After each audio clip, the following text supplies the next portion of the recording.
Makes sense. The year before filming, I traveled during the holidays, and I was like, you know what? I'm sick of your shit.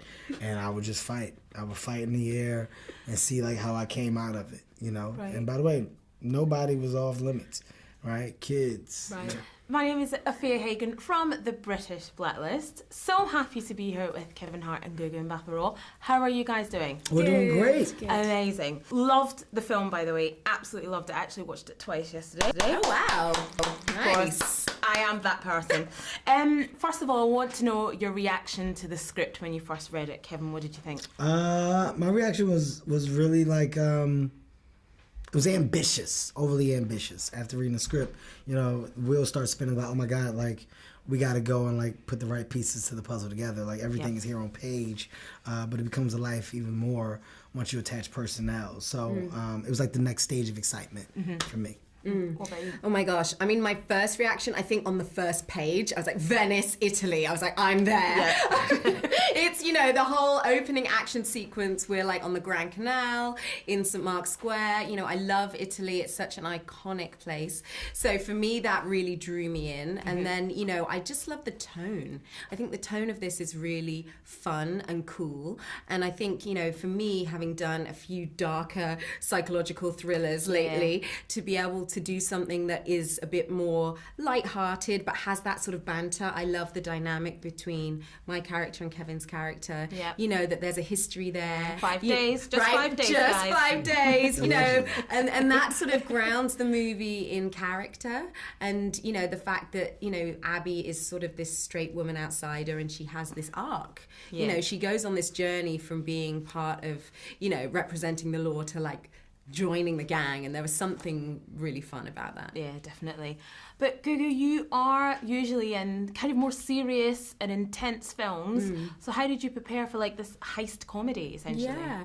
Well, you know, I'm a light-hearted person. I think probably, you know, I like to also stretch different muscles, and I think as an actor, you know, you want to grow, you want to keep evolving, you want to keep working with people that are going to challenge you and come from different disciplines. Like obviously Kevin's so well versed and in comedy, and you know, such a pro at that. You know, for me, I think there's always something you can learn from different styles. And I think you grow. And for me, as I say, this was just such a fun opportunity. I think, you know, the action and the chance to work with such an amazing international cast. Now, Kevin, planes have featured a lot in your career. I found this out doing my research. Soul plane, stopped in Mexico at an airport, a plane that blew a tire. What is it with you in planes? Well, obviously, there's a little bit of bad luck. There is. You know, until I got here to lift.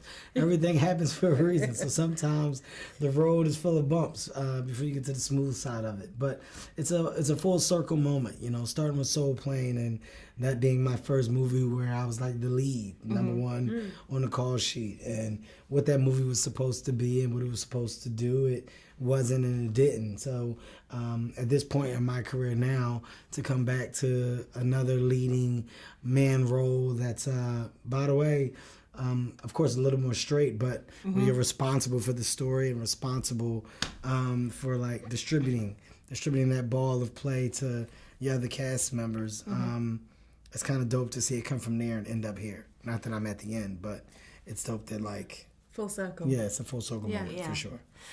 Without too many spoilers, a lot of the action takes place in the air, so to speak. How did you guys prepare for all of that, Kevin? I got a lot of preparation from fighting on commercial flights. Like just when they pick random fights with people when I was traveling, you know. Makes sense. The year before filming, I traveled during the holidays, and I was like, you know what? I'm sick of your shit. And I would just fight. I would fight in the air and see like how I came out of it, you know. And by the way, nobody was off limits. Right, kids, you know, old people. It didn't matter. It didn't matter. At the end of the day, I need the atmosphere of a plane to see how I'm operating, how I'm defending myself, how am I using the seats, how am I getting down, who gets hit with luggage, who doesn't. You know, but I think when you are a method actor like as myself, these are all things that you got to kind of participate in. Did you get extra points, like air miles, for doing that? No, you know, I think the biggest hit is nobody knowing that I went through that level of prep. Right. like, because I showed up and I thought I was ready, and then it turns out we weren't going to do any of the fighting scenes that I practiced. Like, That's a shame. Yeah, I thought we were going to do, like, you know, it's like a Delta airline flight, and it's a little crowded, but we took place in first class. I didn't prepare for first class. No. All my fights happen in economy, and I wasn't. Maybe in Lift 2, they'll take you back to economy. Yeah. Well, now I let the secret out about how I prepare, so I don't know if I'll be able to do it the same. Sorry about that. That's my fault. Lastly, both my editor really wants to know, who is a person that has lifted you, see what we did there, physically, mentally, or spiritually? Google, I'll start with you. Oh my gosh. You don't have to say it. You don't say it. You. I honestly, I know it sounds funny, but like, Kevin on set really is a ball of energy, and I feel like this role is not a comedy role for you. Like, it's leading man, it's like, you know, action hero, but like between takes on set with the crew, with the cast, keeping that energy, you really do lift everyone up. Well, that is very sweet, Gugu. Yeah. You know who I'm gonna say? Yeah.